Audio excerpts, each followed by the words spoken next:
First, we'd love to get your reaction, sir, to what's going on in the financial markets today. Well, I mean, it's to be expected. This is a patient that was very sick. We really inherited a terrible economy, as you know, with a lot of problems, including loss of manufacturing and plants closed up all over the country. You know, we've lost 90,000 plants since NAFTA, if you think of that. 90,000. It's not even believable. And about 6 million jobs. And so it was a sick patient. It went through an operation on Liberation Day. And it's going to be a booming country, a very booming country. It's going to be amazing, actually. And we see it because we have trillions of dollars committed to come in. Trillions. Sir, can I ask you, when you say that it was an operation and the patient's healthy now, does that mean you see us as kind of towards the high water mark in terms of how high? Sure. The operation's over, and now we let it settle in. You see the plants are starting to construction already. We have many plants. Indiana, massive auto plant, the Honda, and we have so many plants, and they'll be under construction. And as they start to build, you're going to see a lot of construction jobs, and you're going to see a lot of jobs when they open. Does that mean chips and pharma tariffs are not on the table? They're starting very soon. The chips are starting very soon. The pharma is going to be starting to come in, I think, at a level that you haven't really seen before.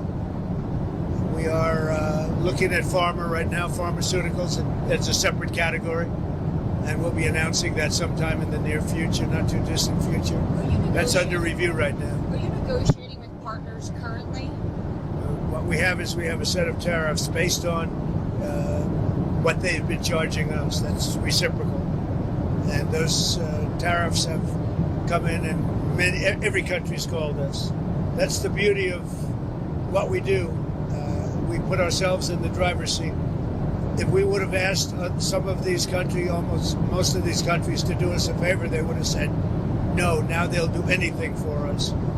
But we have tariffs, they've been set, and it's going to make our country very rich. Are you open to deals with these countries if they're calling you? Well, it depends. If somebody said that we're going to give you something that's so phenomenal, as long as they're giving us something that's good. For instance, with TikTok as an example, we have a situation with TikTok where China will probably say, we'll approve a deal, but will you do something on the tariff? The tariffs give us great power to negotiate. Always have. I've used them very well in the first administration, as you saw, but now we're taking it to a whole new level because it's a worldwide situation.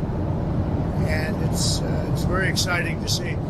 And what it's done is driven a lot of great companies to our country, and you're going to see construction starting all over. I already got a couple of calls from Lee Zeldin from Environmental. He's got some big plans to approve, like really big plans. How long will it take to get American manufacturing to where you would like to see it? Well, let's say it's a 2-year process. You know, they start a plant, and they're big plants. We're giving them approval to also, in many cases, to build the electric facility with it.